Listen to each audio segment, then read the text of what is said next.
あなたは憎い相手に復讐するとしたらどんなことをしますか。1991年アメリカで起こったとある殺人事件。被害者は56歳の男性、犯人はその妻である23歳の女でした。犯人は夫から連日激しい暴力を受けていたと主張。このままでは殺されると思い、自分を守るために夫を殺したと言います。しかし現場を見た警察はその供述に違和感を覚えざるを得ませんでした。なんと被害者は体をバラバラに切断され、身元がわからないような処理をされていたんです。さらになぜか遺体の一部は跡形もなく消失していました。警察は犯人を厳しく追及すると、彼女は興奮気味に驚きの告白をしたんです。私は殺した夫を食べた。アメリカ全土を震撼させたバラバラ殺人事件。なぜ妻は殺した夫の肉を食らったのか。その背景には悲しすぎる心の殺人があったんです。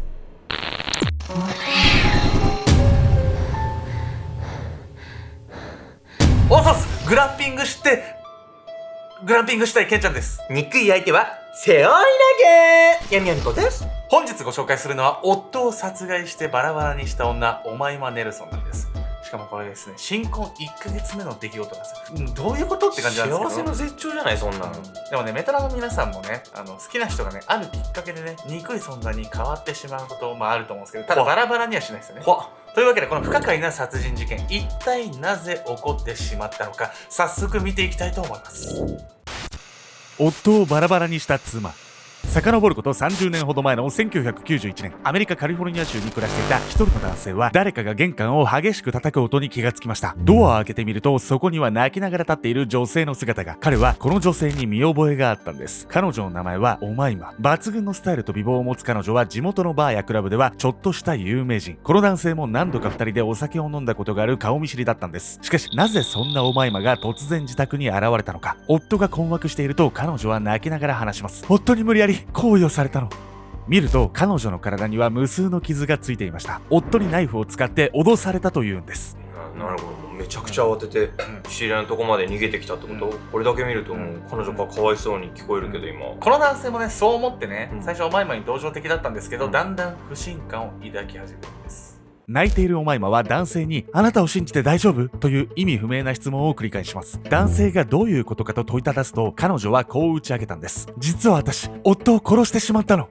聞けば彼女はナイフを持って向かってきた夫に対し、とっさに近くにあった電気スタンドを振り下ろしたとのこと。そして意識を失った夫をナイフでバラバラにしたというんです。衝撃の告白をしたオマイマは男性に驚きの取引を持ちかけます。$75,000とバイク2台をあげるからバラバラにした遺体の処分を手伝ってほしい。突然の依頼に驚きと動揺を隠せない男性でしたが、彼はふと冷静になると彼女にこう伝えたんです。分かった。僕はトラックを手配するから君は家に戻って待っていてくれ。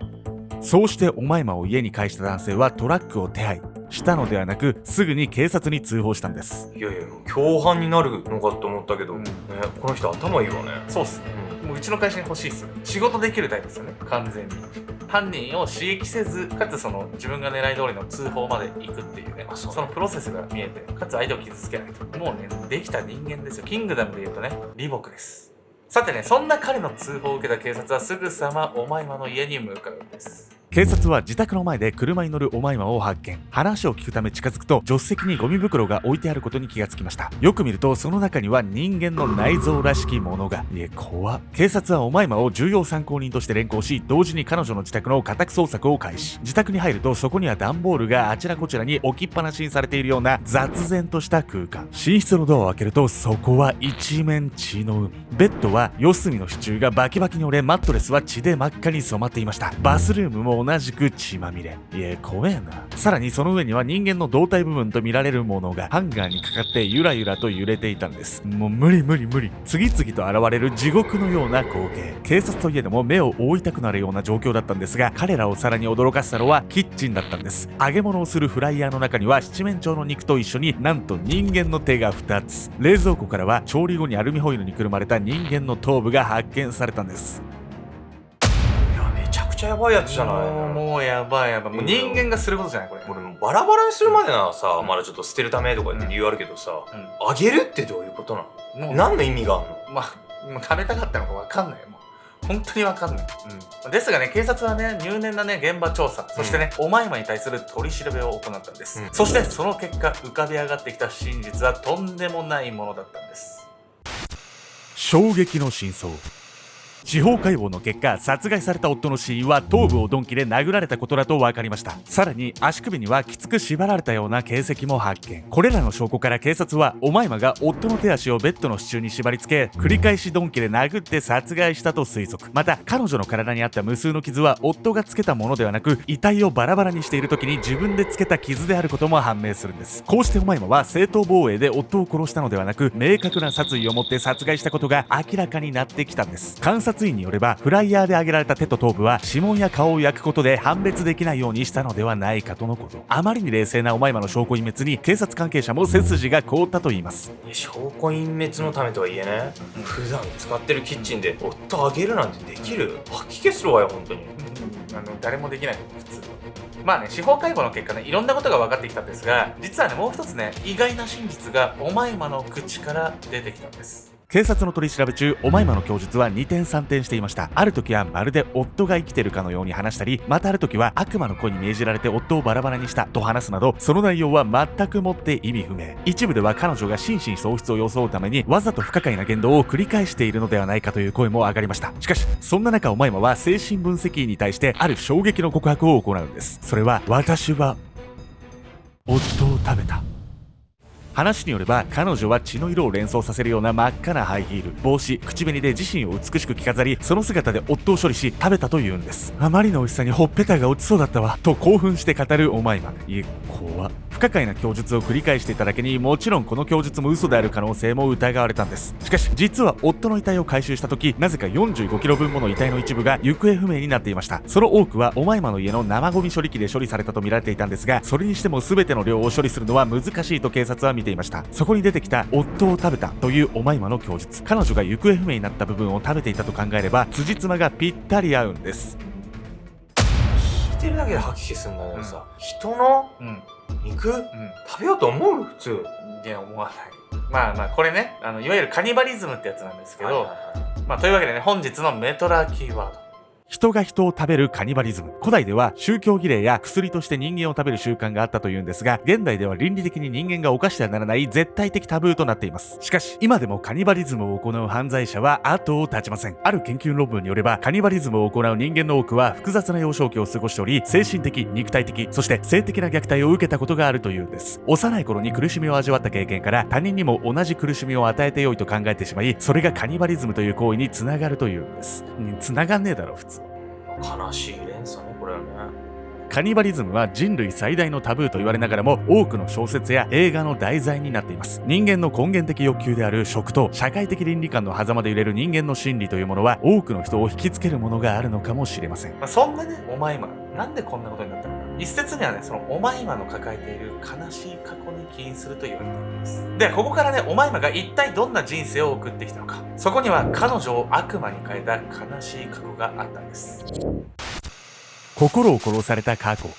オマイマは1968年、エジプト南部の貧しい村に生まれました。彼女の父親は暴力的な性格で、家庭内暴力は日常茶飯事。そして、その矛先は成長したオマイマにも向けられます。彼はオマイマが10歳になると、彼女に対し性的な暴行を働くようになるんです。クソ野郎だな。実の父から受け続ける耐え難い苦痛と恐怖。ただでさえ人に相談しづらい内容なんですが、オマイマが住んでいた土地では結婚前に純血を汚すことは絶対的なタブーとされていたんです。暴行の被害者である以前にタブーを破った者として後ろ指を刺されることへの恐怖があったんです。彼女はその事実を誰にも打ち明けることはできなかったんです。19歳になる頃、オマイマは仕事でエジプトに来ていたアメリカ人男性と出会います。美しくスレンダーなオマイマに男性は一目惚れ。彼はすぐに結婚を申し込み、彼女もそれに応えます。しかし、オマイマがプロポーズを受けたのは彼を愛していたからではありません。その理由はただ一つ。ただただ彼女は今の辛い現実から逃げ出したかったんです。そうして愛情のないまま、オマイマは男性と結婚、アメリカに移住します。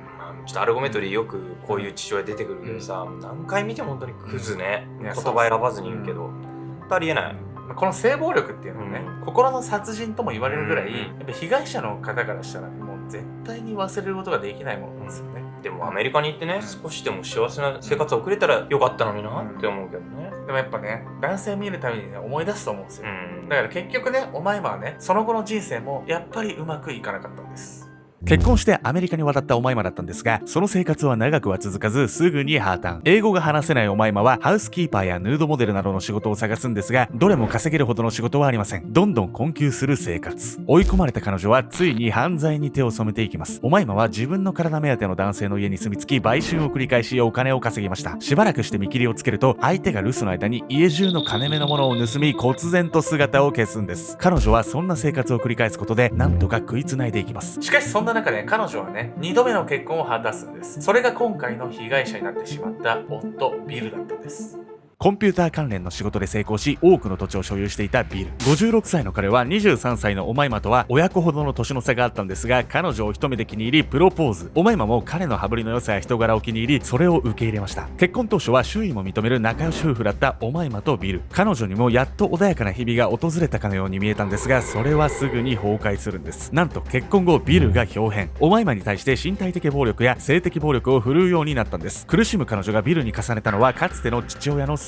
そして結婚してわずか1ヶ月後、彼女は夫を殺害してしまうんです。彼女の生い立ちを知るとかわいそうな気もしてくるけどね。男性に対するね、恐怖とか、う憎しみとかそういうのがね、爆発してしまって今回の事件が起こってしまったんじゃないかと思います。そうね。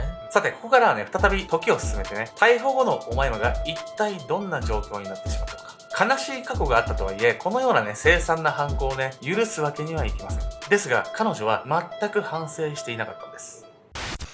復讐を続ける人生。1992年12月、おまいまの裁判が始まりました。検察は彼女が夫の手足を拘束して脅し、資産を渡すように要求したのですが、彼がそれを断ったため殺害してバラバラにしたと主張。一方、おまいまは一貫して正当防衛を主張。遺体をバラバラにしたことやその肉を食べたことについては記憶にないとしらばっくれました。無理ある。結果、彼女に下された判決は禁錮28年。計画的ではなく突発的殺人と結論付けられたんです。刑務所に入ったおまいまなんですが、彼女はなんと獄中で3度目の結婚をするんです。おまいまの3番目の夫は体が不自由な70代の男性。彼女は手紙で彼に猛アプローチを行い、男性もそんな美しいおまいまに惹かれて結婚したというんです。しかしこの結婚も長くは続きませんでした。そう、新たな夫はすぐにこの世を去ってしまったんです。そうして彼女に残ったものは彼の莫大な財産。この顛末に当然世の中は怒り心頭。男たちから金を巻き上げてきたおまいまが今度は病気がちな老人を騙して遺産を奪ったと批判の声が集まりました。刑務所に入っても反省の色を一切見せないおまいま。彼女は仮釈放を目指し何度も申請を行っています。幼少期に受けた父親からの暴力がきっかけで人生が大きく変わってしまったおまいま。彼女がここまで男性に執着し攻撃し続けるのは父に対する復讐なのかもしれません。おまいまの犯した罪は重いんですが、彼女の父が犯した犯罪もまた同じぐらい重いものがあると思います。メトラの皆さんはどう思いますか？